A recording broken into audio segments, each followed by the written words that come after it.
Remain seated and come to order.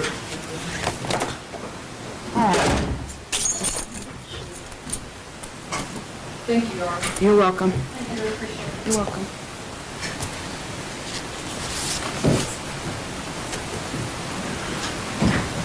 All right, Mr. Wimbush, any other witnesses on your behalf? No, Your Honor.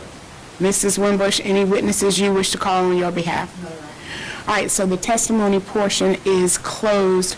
Mr. Mayfield, let me turn to you for your recommendation. Your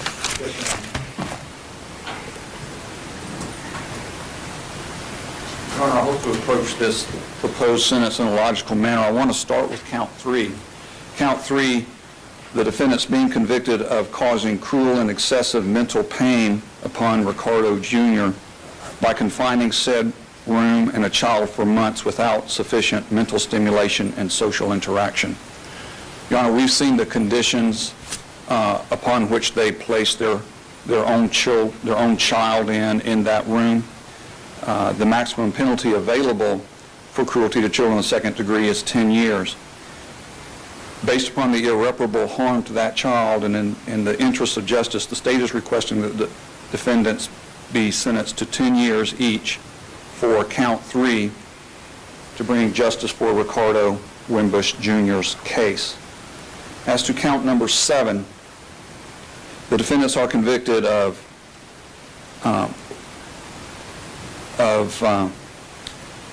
causing Isaiah Wimbush cruel and excessive physical and mental pain by failing to seek medical care for his abdominal skin cancer. Not only that, Your Honor, we know that this was a long-term, ongoing obligation that they had to seek medical care for this cancer, and we know that it went for years with their failure to do so. We also know that Isaiah has already faced a biopsy, surgery, 2 years of chemotherapy, is next facing an even more extensive surgery, a life-changing event, a potentially fatal cancer for Isaiah. I'm asking the court to sentence the defendants to 10 years incarceration consecutive to that and count number 3. Lastly, as to count number 4, I'm asking the court to sentence the defendants to 10 years of probation consecutive to the previous 2 counts, which will result in a sentence of 30 years to serve 20 years incarceration, followed by 10 years of probation. During that 10 years of probation, I would ask that the court impose the special condition of probation that I submitted to the court earlier. Your Honor, the most startling thing about this case is the defendant's position that they have done nothing wrong. First, one must admit that they did something wrong. Then one must show some sort of emotional recompense. And having seen neither from these defendants, then they have provided the court, I believe, no avenue for mercy, as they have shown that. Thank you, Mr. Mayfield. Mr. Wimbush, your response to the state's recommendation and anything you want to personally offer on your behalf in mitigation.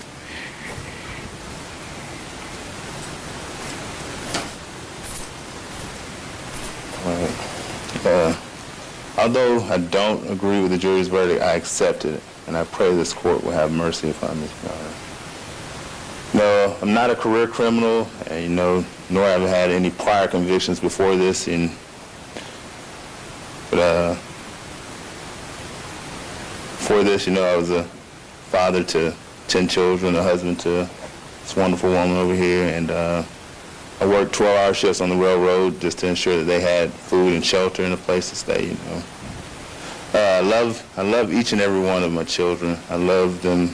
I've been through their entrance into this world. I got to see them birth, and I got to see through long, strenuous hours of mom going through childbearing, and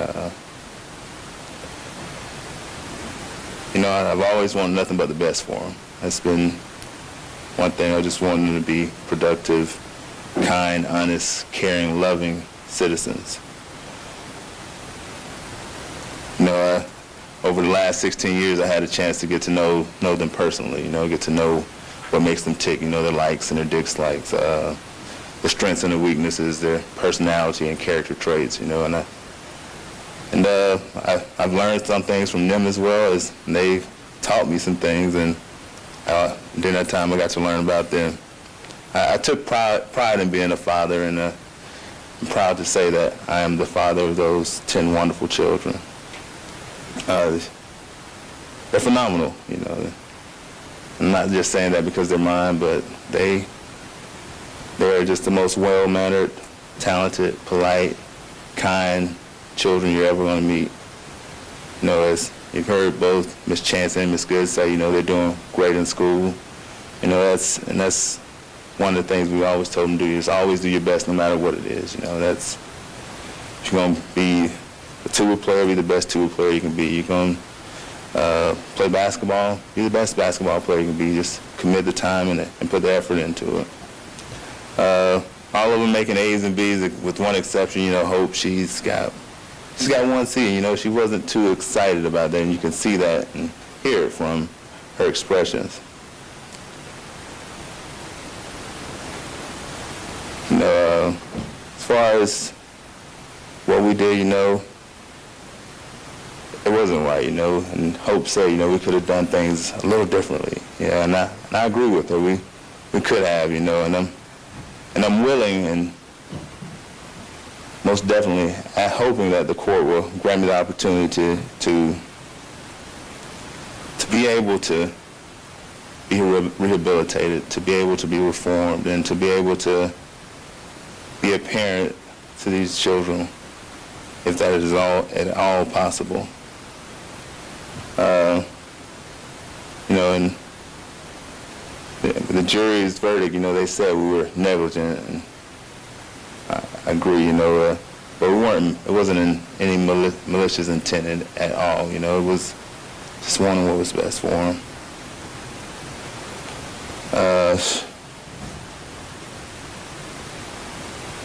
Just ask that you please don't hand my children over to the state, you know, and I ask for a chance for reunification.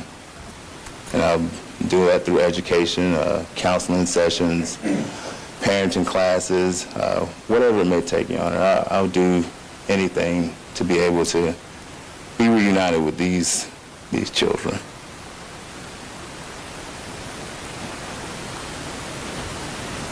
If you hand a max sentence, or the 30 to 20 as the DA has recommended, it's basically handing our children over to the juvenile court and not giving us a chance to, or an opportunity to be parents to them until they're 18 years old, and at that point they're grown, Your Honor. And if you do that, Ms. Wallace, who's in court right now, standing here, and Ms. Chancey, will terminate my rights, and that is not what I want. And it would also kill my children's wishes to be reunited with their parents. You know, in testimony, you got to see my children, and you got to see some of them cry, you know, it's because they haven't seen their parents in over 31 months. And it was tough. It was tough for me, and it brought me to tears as well.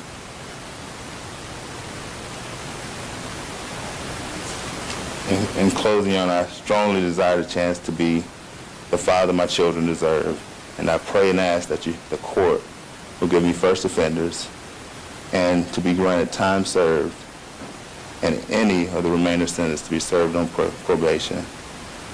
In addition, please merge counts 3 and 4 under OCGA 16-1-7B, as well as run all sentences concurrent.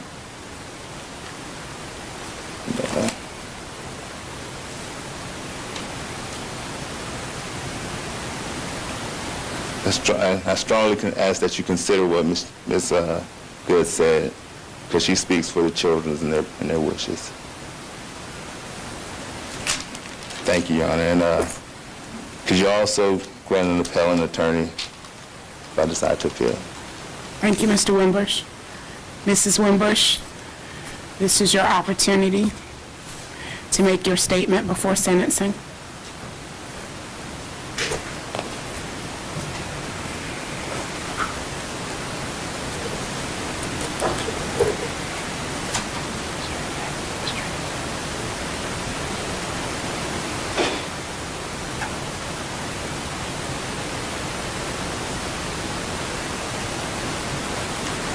Your Honor, my husband and my children are my world. In fact, the wife and mother that I am define me and are how I evaluate my self-worth. Many times on this journey, I've questioned whether my efforts as a wife and a mother have been a complete failure. Then I'm reminded of just how extraordinary all 10 of our children are, and I reflect on what Jesus said. A bad tree cannot produce good fruit, and a good tree cannot produce bad fruit. This was a lesson we studied frequently at home, and is why we work so hard to ensure that the fruit that we bore and sent out into the world will not only be great people and great citizens, but that they would go out and be a light to nations. Even that they would let their light so shine before men that they would see their good works and glorify their Father which is in the heavens. My children are my everything, not just merely children, but peoples whose minds, whose bodies, and spirits must be respected. In fact, I was very cautious about what I put my body through when I carried them, even what I put in my body when I carried them, and refused any drugs when I labored and delivered them. And ultimately why, when we understood that we are not in the place of Elohim, we halted immunizations and allowed their bodies to develop their own immunities and strength. My husband is my best friend. He loves hard, and I absolutely love and adore him. He has been an amazing provider and made sure that we did not have a want or need for anything. I praise him for all that he has done and for his commitment to his family. Truly, in all this, he is innocent and shall have been exonerated. This entire situation lies on my shoulders. I sought to ensure that my oldest son, who stood literally at the gate that leads to the wide road of possibilities that ultimately leads to destruction, that I had to ensure he fully understood the choice he was making. See, my oldest son is truly a genius. Everything he touches literally turns gold. There's nothing he can't do when he sets his mind to accomplish something. I needed him to sit down and stop and think without the typical distractions in life and discuss, meditate over, and decide who he desired to be and what path he desired to travel. The most frightening thought for me was not his death, but him walking a path that 2 of his uncles had walked, the prison pipeline. Not my son. As brilliant and as phenomenal as he is, I desired the world for him. And so he had to be stopped in his tracks. That gate, which was cracked, had to be closed. And we had to evaluate the choices between the wide and narrow gates. I have to say, the day he almost drowned frightened me. But I figured the need to be saved was monumental in showing him that sometimes you'll need a little help. Funny thing is, he's a lot like me, because I don't like to have to ask for help either. Nevertheless, I must say that on this journey, the best gift I could have received was a simple letter from my young man, a few words, just like his dad, saying that he now understood the value of righteousness, or as he said, doing what is right.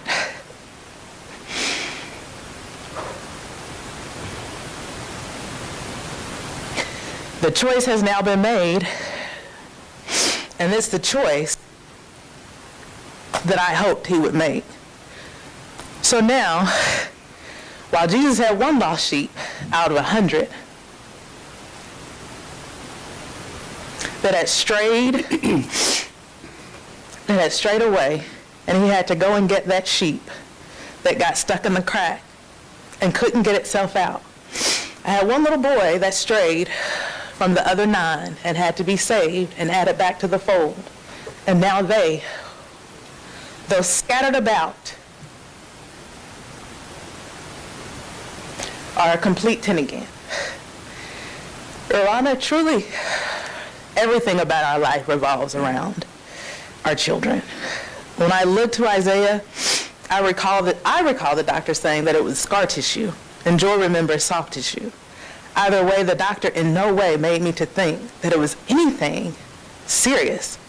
And so although I didn't like the way that the little keloid bump looked, I was not so inclined to make my son into a specimen or a scientific experiment to tickle my fancy or my desire for his tummy to look just like everyone else's.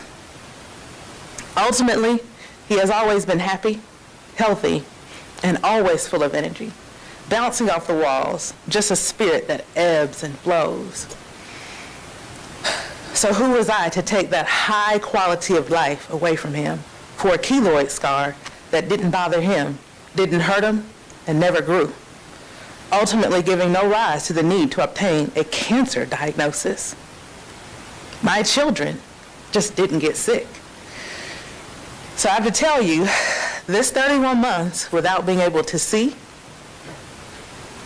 to talk to, or even write these little people, my students, my children, my world, that I labored for up to 49 hours, that I've been cut open for, and I've nursed for up to 2 years and 2 months, who spent every waking hour of every waking day that I've spent with them since their conception. These have been the hardest days of my life. Again, my family, especially my husband and my children, are my world. I seek today to go home so that we can go and get our precious little sheep, and all 10, and bring them home, love them, hug them, kiss them, raise them, teach them, train them, educate them, appreciate them, correct them, and hold them, even protect them. My Isaiah, I need to get him to Dr. Rafkin, who is fully aware of this rare dermatofibrosarcoma protuberans and able to properly treat my son to limit his discomfort. I need to hug his neck and tell him that it's okay and that he'll be fine. Your Honor, Isaiah is one of the most loving children you'll ever meet. I call him Spirit because that's just what he is.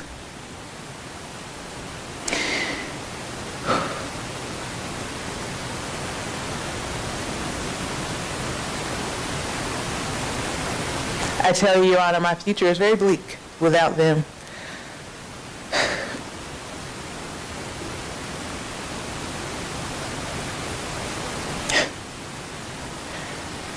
It's interesting in parenting that you can try your hardest to do everything right and still err.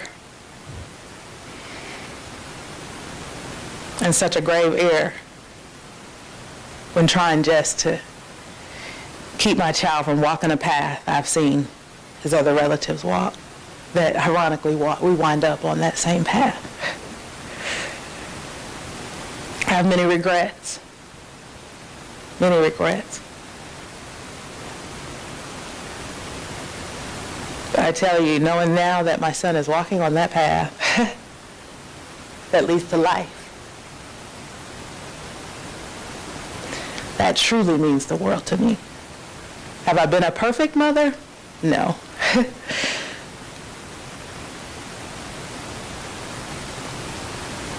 Have I been a perfect wife even? No.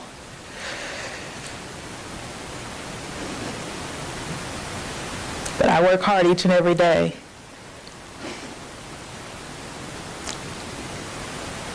to grow, learn, and change in this life. I so want to go hug my little Ricardo and let him know that I'm sorry. To hug all the other 9 and let them know, not their fault, not even his fault. It's all Mama's fault. Not even Daddy's fault. It's all Mama's fault.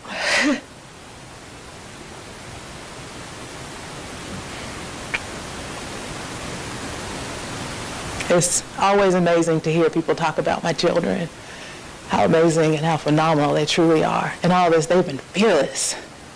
They have exceeded my own thoughts, opinions, even expectations of them.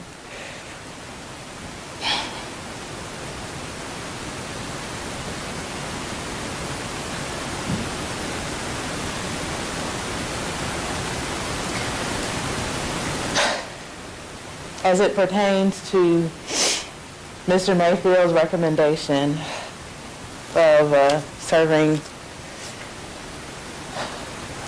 what it was, of a 30-year total sentence, 20 years to be served in confinement for a charge of cruelty to children in the 2nd degree.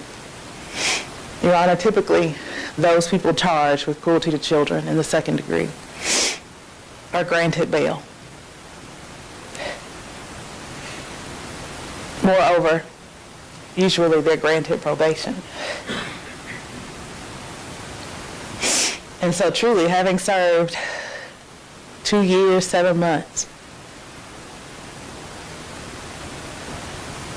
I'd ask that you grant me time served and to serve any remainder of any sentence to be served on probation so that I can go home and try to put my family back together. I'd also like to ask the court, in your wide discretion, to allow me to use first offenders, as this is my very first criminal conviction. As Dad said, not a lifetime criminal at all. In my mind, trying to do what's best for my children to keep them off this path.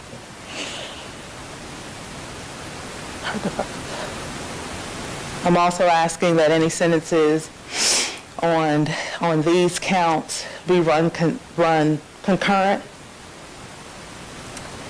I have here a case, Withrow v. State, 275 GA APP 110 2005. And I have a copy for the court, for Mr. Mayfield, and for Mr. Wimbush.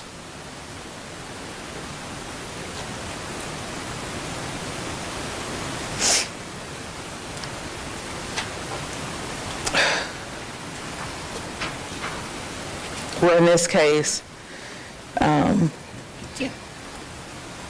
Withrow was freezing cold. Convicted of multiple counts of cruelty to children in the 1st degree. And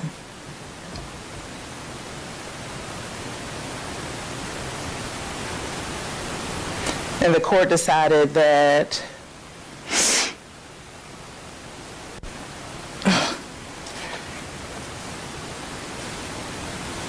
it's 3 counts of cruelty to children in the 1st degree. The court decided that because the acts constituted a continuing criminal course of conduct, that they were not punishable separately. And based on this case, I'd like to move the court, in pursuant to OCGA 1617B, I'd like to move the court to merge counts 3 and 4 as being acts that constitute a continuing criminal course of conduct, that they not be punished separately. Certainly that their sentences not be run concurrently, but in fact that those counts be merged.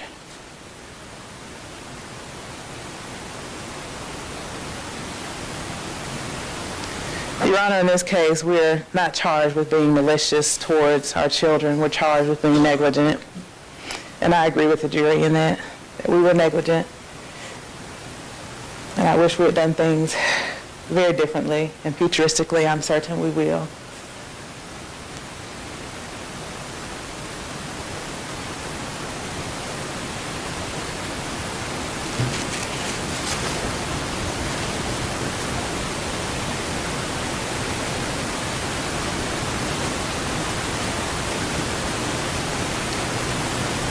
I don't have anything further. I ask the court again to merge counts 3 and 4, to allow me to use first offenders, to run any sentences concurrent, and to grant me time served so that I can leave today, and to serve the remainder of any sentence on probation so that I can get home and begin putting our life back together. Thank you.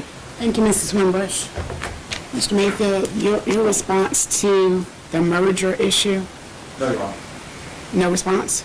No, Your Honor, the two counts allege two completely separate wrongs. It's not a continuing offense of one. It is two separate wrongs, therefore it's not subject to merger. Okay. All right, and I'll give you the final word on any other issue before Your Honor. sentencing. All right, give me just a moment.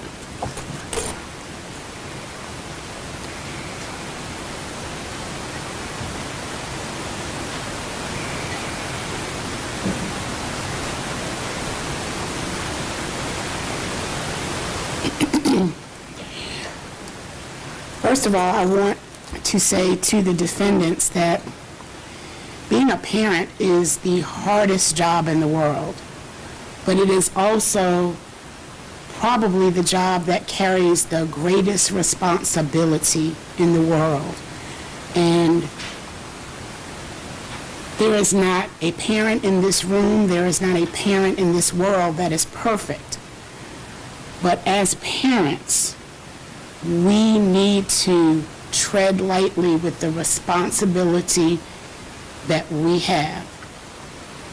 The sentence that I'm going to impose is not a condemnation of your religious beliefs. It is not a condemnation or a statement for or against corporal punishment that is permitted under the law. It's not a condemnation of how an individual or particular parent chooses to discipline a child so long it is as it is within the bounds of the law. And what has been a key theme throughout the evidence in the trial of this case is what is reasonable and what is not reasonable. And being entrusted with that precious gift of being a parent, having life experience, financial resources, the educational background that each of you have, that light bulb never came on for you as to where that line of reasonableness should have been drawn. And you far exceeded anything that could possibly be considered reasonable in your treatment. And I found it more of an aggravating circumstance, particularly with regard to your oldest child, whose name I'm not going to continue to put in the record, who was confined to the basement, that he was segregated for such unusual, inhumane, and harsh treatment separately. He was singled out for that treatment separately from his other 9 children. And I cannot imagine in a house of 10 siblings who were otherwise close and accustomed to sharing a room together and having fun and reading and playing and building Legos and knitting, what that could have felt like. What did I do that was so wrong that I needed to be singled out and treated so differently from all of my siblings in the presence of all of my siblings? In life, we all have choices, decisions, and consequences. and you had choices, both of you had choices, you would go off to work every day, Mr. Wimbush, come home knowing that your child had been confined in the basement, that he had been denied hygiene, interaction with his siblings, the opportunity as a kid to learn that I've made a mistake, but it's not a condemnation on me for the rest of my life. I should be able to apologize to my parents for breaking the house rules and be treated equally as all the other siblings in that house. And you didn't give him that opportunity as a child. You had those choices. You made the decision as parents, whether it was for religious beliefs, for disciplinary reasons, for whatever reasons. But it far exceeded any bounds of reasonableness. And so now there are consequences for those actions. It was heartbreaking to see the children testify, but yet I saw that they are, in some respects, amazing children. But I also know that children have an uncanny ability to be resilient, to be malleable, to be adaptable. And that's even more heartbreaking in this case because your oldest child adapted to those unreasonable, inhumane, and unlawful circumstances that were imposed on him. Children have a gift that is an uncanny gift for unconditional love and forgiveness. Yet you, as a worldly, adult, educated, financial resources, came to the decision that your child did not deserve forgiveness for taking food, a book, a DVD player. For that, he no longer deserved to be forgiven by his parents. That is incomprehensible. So while I am going to impose a consequence that I believe is within the choices and decisions that you made, I am thankful that hopefully there is a light for your children after these circumstances. The sentence that I'm going to impose is going to be the same sentence for each defendant, and it is going to be an aggregate sentence. I will announce the aggregate sentence and then break it down. It will be an aggregate sentence of 30 years with 20 years to serve in custody as to each defendant, the remaining 10 years to be served on probation. It will be broken down as follows. Count 3 as to each defendant will be 10 years to serve in confinement. Count 4 will be 10 years probation consecutive to count 3. Count 7 will be 10 years to serve in confinement consecutive to counts 3 and 4 for a total or aggregate sentence for each defendant of 30 years with 20 years to serve in custody. Any credit for time previously served will be determined by the custodian. You'll be subject to both general and special conditions of probation. The general conditions of probation will be outlined and explained to you by probation. These additional conditions that I am about to announce are special conditions of probation, and you should pay careful attention to special conditions of probation because they carry greater consequences if you fail to abide by special consequences, up to and including revoking the balance of any sentence that remains to confinement whenever you're released. And I will say, I don't know how much of the 20 years you will serve. That is not up to me. That will be determined by the custodian. The special conditions are as follows. Each of you shall pay a $1,500 fine plus any applicable court costs and surcharges. Upon your release and reporting to probation, you must each perform 150 hours of community service. That community service cannot be at any places or locations or with any organizations involving children under the age of 18 years of age. And it must be at a location that is approved by probation. With regard to the two named minor child victims, RW and IW, you shall have no contact of any kind, not directly or indirectly with those two named minor children until they reach the age of 21.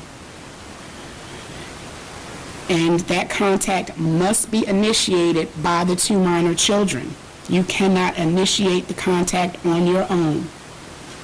With regard to your remaining 8 biological children, who should all be referenced in the report, Mr. Mayfield, by their initials, their gender, and their year of birth only. Initials, gender, and year of birth only.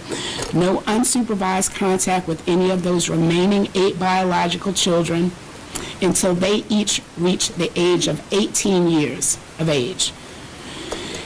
The supervising person for any of those visits must be at least 25 years of age. And that contact, even though it is being supervised, can only be initiated by the children once they have reached 18 years of age. Until they reach 18 years of age. It must be unsupervised. Once they reach the age of 18, it can be unsupervised contact. However, it must be initiated by the children. So let me clear that up. Until they reach 18, it must be supervised by someone who is at least 25 years of age, and it must be initiated by the children. Once each minor child reaches the age of 18, it no longer has to be supervised, but it still must be initiated by the child. When you are released from custody and you gain employment, you cannot work anywhere where you directly or indirectly supervise or manage anyone under the age of 18. These are all the special conditions of probation that are imposed.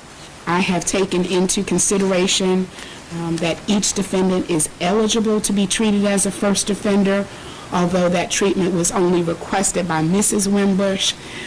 Taking all of that into consideration, the facts and circumstances of this case, I decline to impose this sentence under the provisions of the First Offender Act.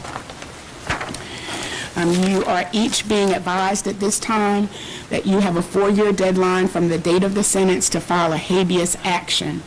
At this time, what is important for you to understand is the 4-year deadline. Mr. Wimbush, do you understand that time frame to filing a habeas action? Mrs. Wimbush, do you understand that 4-year deadline? Yes. All right, you each also have 30 days to file an appeal of this conviction. And Mr. Wimbush, are you seeking court-appointed counsel to assist you with any appeals or filing your appeal within 30 days? All right. I will grant that request, and you will receive an order designating who your court-appointed counsel will be in this case, and you need to, they will be instructed to contact you as soon as possible due to the 30-day deadline for filing the notice of appeal. Mrs. Wimbush, what do you wish with regard to appellate counsel? Do you wish the court to appoint someone to represent you? Do you wish to represent yourself, or are you going to retain someone? For now, All right, so the record will reflect that the court would appoint appellate counsel for you upon your request, but I'm hearing from you that you decline to receive that appointment, and instead you wish to represent yourself for purposes of appeal. Is that correct? And you understand the deadlines for the filing of any pleadings for purposes of appeal? All right. Mr. Mayfield, any questions about the sentence imposed by the court? No, Your Honor, I'll submit an order for your review. All right. Mr. Wimbush, do you have any questions about the court sentence? All right, Mrs. Wimbush, do you have any questions about the court sentence? All right, that'll be the order of the court then. Thank you.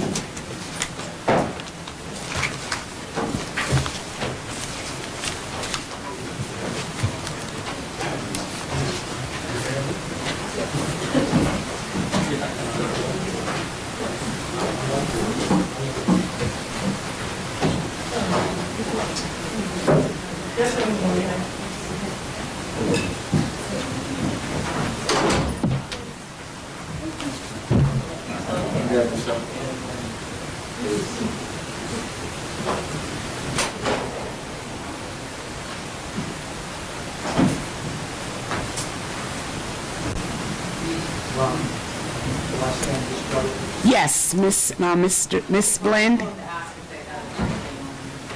right, Miss Blend and Mr. Geary, that concludes your